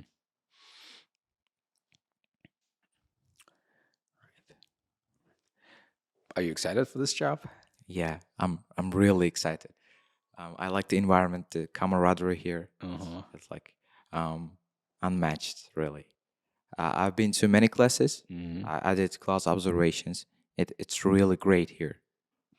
But you see, you don't know me much as a- as an employer. You don't know me much about as in my capacity as a boss, because I might be little. Yeah. I try being nice, but sometimes there are, we have deadlines, we have um, situations that happen. We try to deal with them tactfully, professionally. But I would be lying if I said there are no some intense moments where we gotta, well, things get a little hairy. Things get a little hairy, and you need to have really the maturity and self control to be able to navigate those uh, conflicts and challenges you have in the at work, like in your workplace. So I hope it's gonna be good. yeah, I hope. yeah, so do I. Right, now we can talk about your personal interests. So what are things you do outside your I mean, studies and your job? yeah, as you may know, it's Uh-huh. definitely basketball. Hmm. I really like it. I mean, um, I guess the interest comes from firstly being exposed to English culture, as you can see that basketball originates from the USA, Hmm. and they have this NBA, Hmm. National Basketball Association. They have top players, and I'm really fascinated by those moves and techniques they do during the games. They're really, I mean, they feel so interesting, and Hmm. I want to practice it. Hmm. And yeah, I really like it. And also, it Oh, can so be what is your favorite move? You said you like their moves. dribbling. Dribbling. Yeah. when you pass through, bunch of guys Mm-hmm. with dribbling it and fooling them, Mm-hmm. And who's your making a shot. right? And who's your favorite basketball player of all time? Stephen Curry. Stephen. It's Yeah, gotta be him, right? he's like a basketball star, really, in the USA. He's famous for making 3 pointers. You see that it's really hard. Of course, you gotta be a real sniper for that. Mm-hmm. Yeah, But how about those other big guys like James LeBron? yeah. They're good. They are good players. Mm-hmm. Maybe great players. So what makes Yeah, Stephen Curry different from them? What makes him stand out from all those other top because players? of his ability Mm-hmm. of shooting a 3 pointer. Not everyone can do that. Mm-hmm. Everyone can go to the basket and make a 2 pointer or dunk. Mm-hmm. Many basketball players could do that Mm-hmm. because of their height, Mm-hmm. their physique, genetics. Mm-hmm. And but making a 3 pointer, you gotta be a real sniper. I'd say it's a really outstanding talent. Mm-hmm. Not everyone has that. Mm-hmm. And as you can see, for 10 years, Stephen Curry is a leading 3 point shooter. Mm-hmm. Yeah, it's really difficult to defend this title. So he has made the most points, 3 pointers. Yeah. Are you good at making 3 pointers? Well, yeah, I try to make 3 pointers, but now currently I'm working on dunking. Mm-hmm. Yeah, dunking when you make the Yeah. shot with your hand and the basket. Mm-hmm. Yeah, Right. it requires a strong leg workout, which I don't like, Mm-hmm. and you gotta increase your vertical jump. Right. And also, you gotta be really careful, like when you're like landing. If you make a wrong move and Yeah, land wrong, you might sprain your ankle. yeah, you can break them. I've seen a lot of cases in videos. Yeah, It's you gotta be just careful. so nasty when you sprain an ankle, and Yeah. you're just gonna be in the hospital for some time. Not gonna be able to walk. It seems to be really painful. Just gonna put you out for Yeah. weeks, months, sometimes. Have you had any injuries so far from playing basketball? Yeah, I have a knee injury Mm-hmm. felt once. Oh, yeah. Does it hurt? Does it still hurt? Yeah, and not really, not now, but at that time it really hurt. But you're still playing basketball Yeah, with that injury, yeah. right? At that time it was really painful. Mm-hmm. I thought it was broken, but it wasn't. But it was really a painful injury. Mm-hmm. It hurts a little bit now, but not that much. It can't just kill my passion for basketball. Uh-huh. Yeah. The pain is not strong enough to kill your Yeah. passion for basketball, right? We all have pain. They say there's a actually good quote. Mm-hmm. Pain is inevitable, but suffering is your choice. Yeah. You decide whether you're gonna suffer or live with that pain. Yeah, Yeah. right. You choose to live with that pain. Yeah.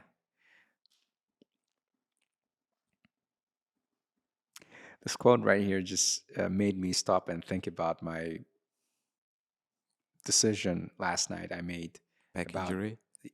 about going back to heavy lifting. For a moment, I got the urge to get back to lifting heavy. I told my trainer during our last training session that I want to lift heavy again. I want to do deadlift. I want to do squats. I want to do bench presses. But then after our training session, my back pain kicked in. I was like, it's just too big of a risk to take. Too big of a risk to take. At this age, I think I'm just gonna play it safe. But it doesn't sit well with young people. The idea, play it Come on, safe. you're making an old man out of yourself, really. You're 25 only. Really. 26. 26. You're gonna turn 26 later this year, right? Anyway. Even if you're 26, you're just 10 years older than me. Mm-hmm. It's not like 20-year or 30-year difference. Mm-hmm. Yeah. Yeah, probably I'm playing it safe. I just haven't had I think it's not really fear thing. That's what I believe. I think it's more of the mental space thing. I don't have the mental space to think it through right now.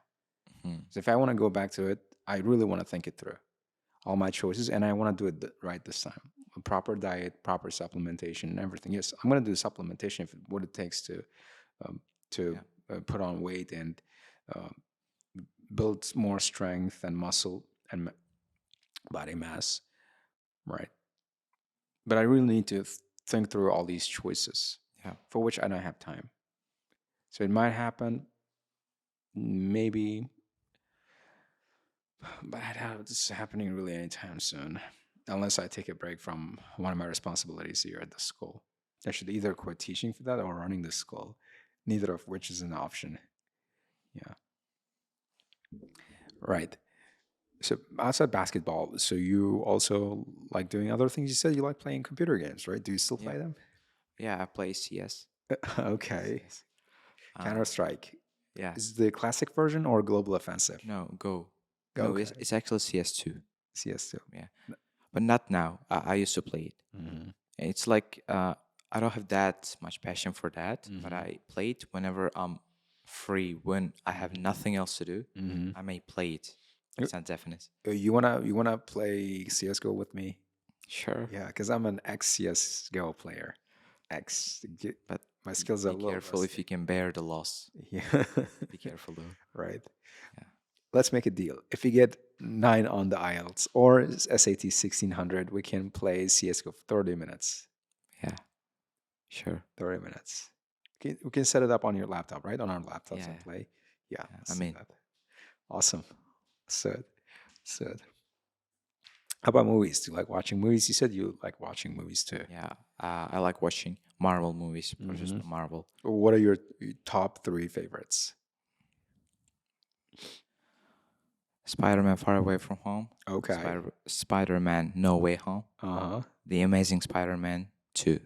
All 3 Spider-Man. Yeah. Friendly neighborhood Spider-Man. Yeah, it's actually you can see I mimic Spider-Man. I mean, my channel's picture it's Uh-huh. Spider-Man, and it's Hmm. in bio it says part-time Spider-Man. What do you like about this superhero? I mean, I like its life. Um, Mm-hmm. he was a nerd, Mm-hmm. not no one, but Mm-hmm. then I mean this spider bites him, Mm-hmm. then he becomes a superhero. I mean, um, I read a lot of comics about him and watched every animated movies, and you know it actually got a really interesting story and plot. Mm-hmm. I mean, it has multiverse, multi, I mean, universes, Mm-hmm. different Spider-Mans. Mm-hmm. You may know. I mean, Miles Morales, like this. Yeah. Yeah. Oh, what is your most favorite Spider-Man movie of all time? Because there's so many, and there's so many, and they're played by so many different people. Yeah. Tobey Maguire, Andrew Garfield, and you got Tom Holland. So which one's your favorite? And which movie tops the list? Mm, I'd say it's a Spider-Man: No Way Home. Mm-hmm. Yeah. Tom Holland, Spider-Man. Yes, Tom Holland. Okay. My favorite is Andrew Garfield. Oh yeah, It's Amazing. I like it too. I really like it. it's the his second movie, Amazing Spider-Man 2. Yeah. It was a real tearjerker. The ending of that movie Yeah. when when his girl falls from the tower, and Yeah. you know they actually made a scene to refer to that particular scene from the Mhm. Spider-Man Amazing Spider-Man in Spider-Man No Way Home, where Yeah, yeah. When the MJ falls yeah from the falls and then tower, and then of all the 3 Spider-Mans, he's the one to be able to catch yeah, her. then he And then cries like yeah, flashbacks of that memories. that moment Yeah, really had me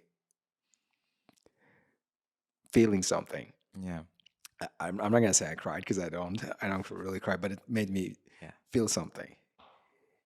Yeah, it really struck a chord. Right. They are dope movies. They're amazing movies. yeah. Right. I like all Marvel movies. Hmm. So what's one Marvel movie you're excited for? Well, Spider-Man movie. I think there's a new movie coming in Oh, really? 2025. Yeah, Is it the one starring Tom Holland or Andrew Garfield? Because I heard they're making third I movie heard that for. they have all three Spider-Mans. I've heard like that. I Oh, don't know really? why. They're gonna make another movie with all 3 I Spider-Mans. guess so. Like it got leaked by Hmm. Tom Holland during interview or no, during Recently? show. Yeah, I guess Uh-huh. I've seen it. Yeah. Right. All right. The Marvel movie I'm dying to see is the one they're gonna be making You mean Avengers? next Avenger, not the next one, but the one after that. They named it Avengers: Secret Wars. Yeah. I really want to see Wolverine in that movie I mean, fighting I don't like next. Avengers anymore because Yeah. they killed all the superheroes, real main You see ones. that window is not closed. They might just open a portal and bring them back Probably. from another universe, But from I've another. searched all of them, and they say that they're not coming back to Marvel again. Yeah, I mean, that's what Hugh Jackman said after he made the movie. Logan said he was never gonna play the character. 2024, Deadpool Wolverine, we have him back on the screen. yeah, So I'm looking forward to it really. yeah, And this all those superheroes come back. right, right. But Deadpool versus Wolverine was a real gift from Marvel, Yeah, right? Wolverine. It's a real masterpiece. The jokes, the interaction, the chemistry between two characters, it's just insane. Things fans have been dying to see on the screen. Yeah, Uh, These two characters playing off each other like a perfect match, yeah, agree. right? Did you watch that movie? No, I didn't watch, but I watched other Wolverine movies. You gotta watch Deadpool and Wolverine. That was like the Yeah.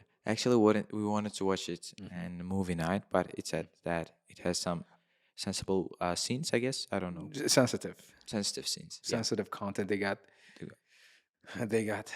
Oh, they got. There were a lot of. There's a lot of. Come on, it's Deadpool you're talking about. He's a mercenary.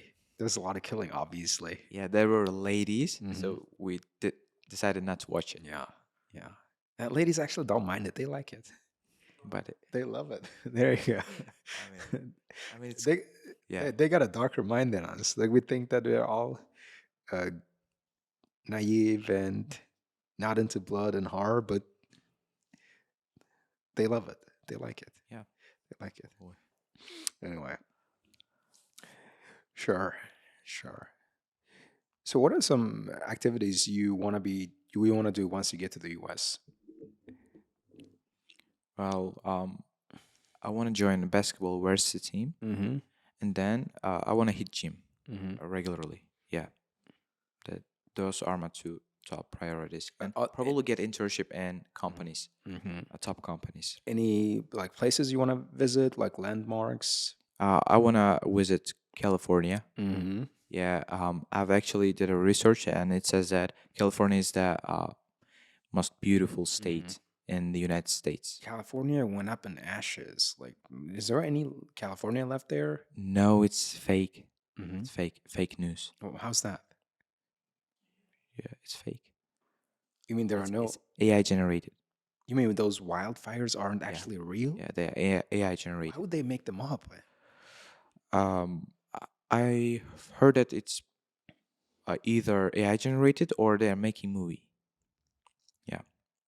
That is not possible. If that was the case, No, you wouldn't have all it's these fake. celebrities and influencers and public figures getting so worked up about it. Like Donald Trump is pissed off No, but about I've it. seen It's a just- lot of videos where they say, "Where's the wildfire?" When they sit right, I mean, next to the Hollywood sign, Mhm. they say like, "Where's the wildfire?" There are no wildfires. You probably just watch some conspiracy videos about them, like those moon landing videos. People say that it's a conspiracy theory, and now saying that the No, but California I think it's wildfires are fake. conspiracy. Yeah, I think it's fake. Mm-hmm. I mean, the media always does so. Yeah. The media is always does so. Hysteria. So, but those fires are real though. A lot of people lost their houses. Mm-hmm. Mm-hmm. Mm-hmm. Mm-hmm. Yeah.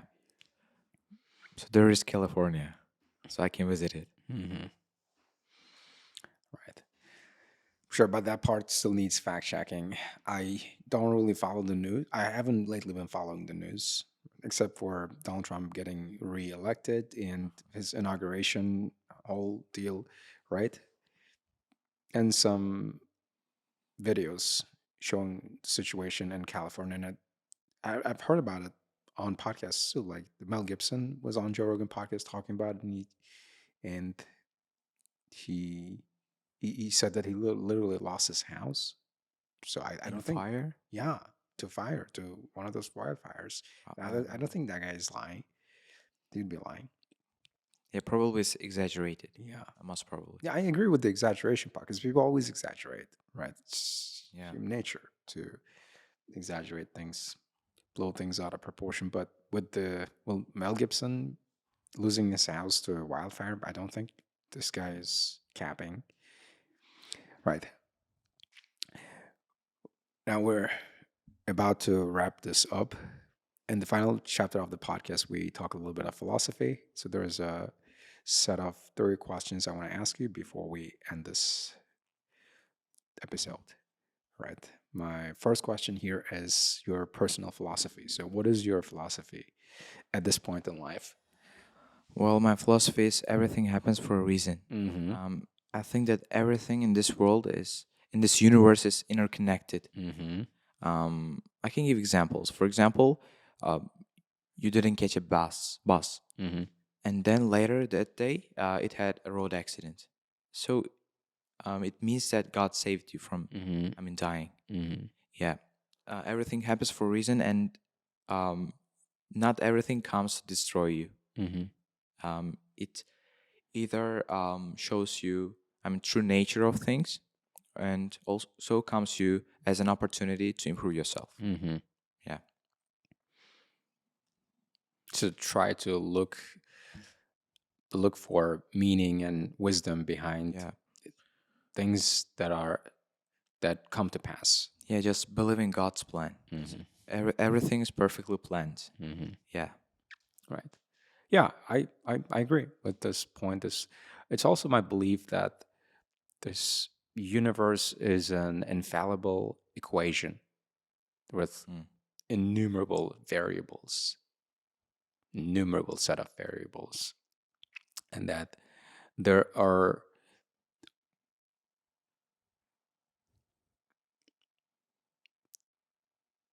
so when something happens, like you being on this podcast, and there are parts you may not like, right? It tells you it's a normal that you there are parts that you don't like about this podcast because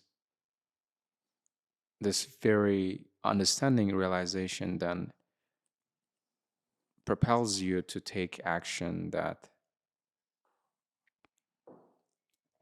that takes you to the next mission or to the next adventure that then sets you for another adventure, and all these things are sort of it is set up for you to accomplish, to make sense of this world around us, I guess. Yeah.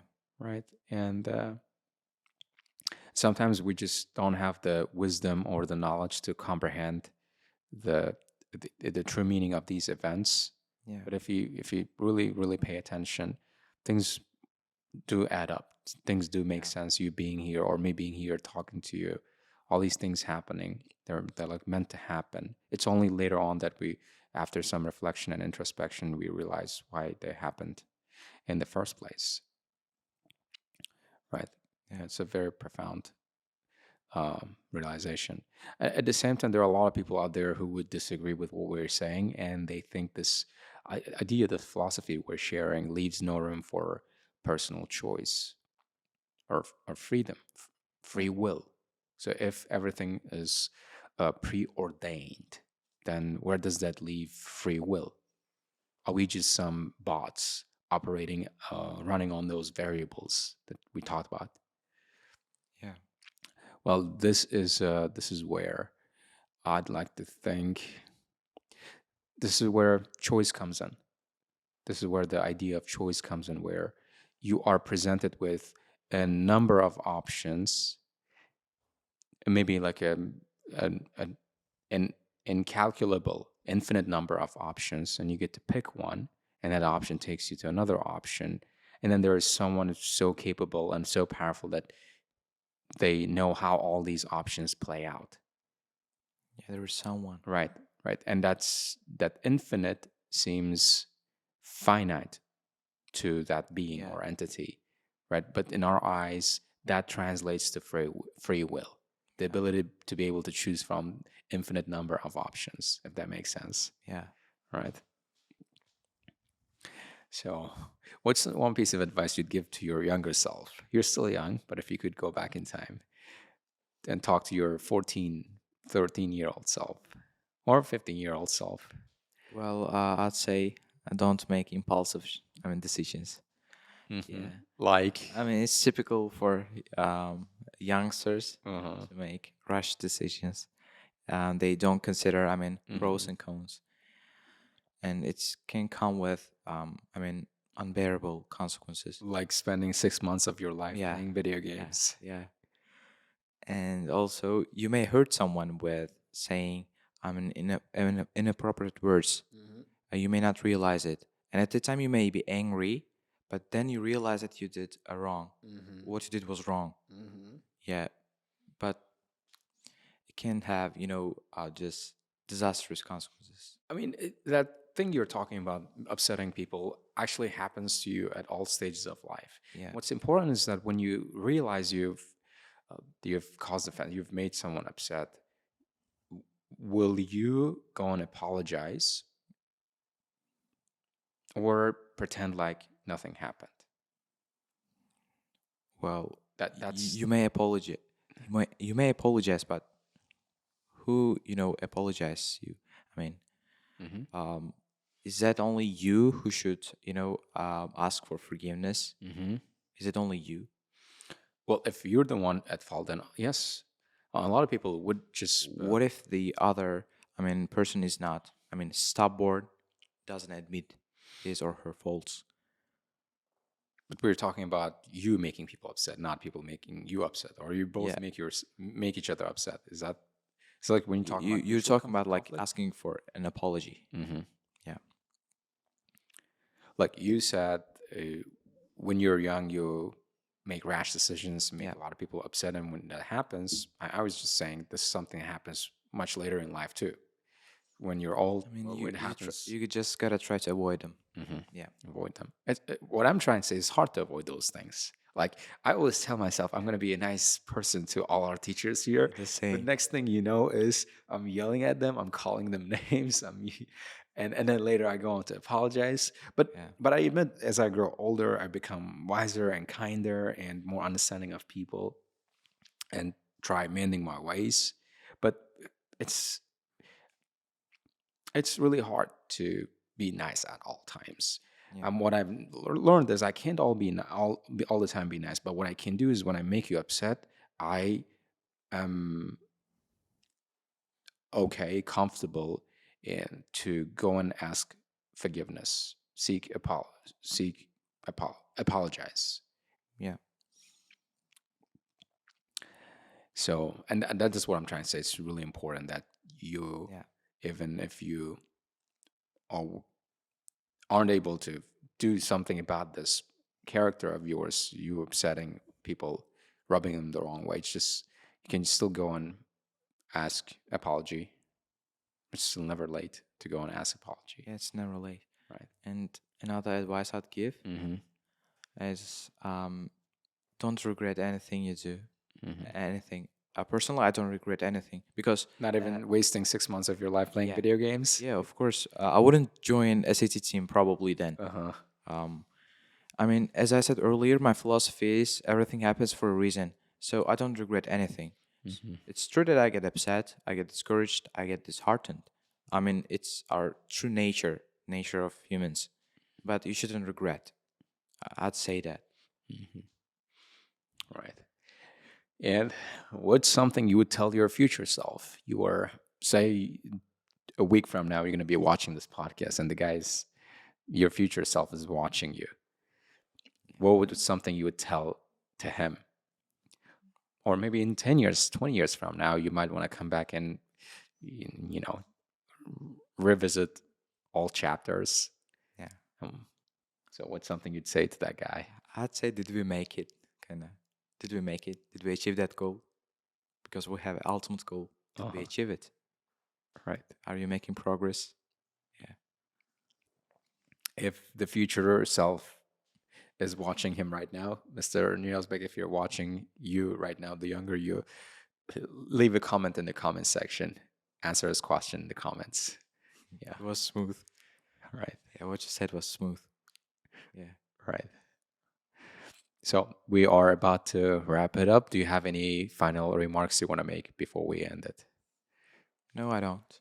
Mm-hmm. It's all good. Thank you for having me. I thank you too for coming on the show and sharing with us your insights, your experiences you've had over this journey, and I can't wait to see you on board alongside our teachers and crushing it, helping and saving lives. Yeah, saving lives. Saving lives, that's what we do here. Yeah, we're here for that. So And we also have presidential election in 2045. 24, oh yeah, there is presidential election coming up in 2045. Me and Mr. Smina are running. Yeah, I'm gonna invest in them. Yeah, right. Yeah. He's gonna be this guy's gonna be our Elon Musk. All right, guys. Hope you enjoyed today's episode. If you liked our content, please subscribe, like it, and leave your comments in the comment section below. I'll see you in the next one. Peace.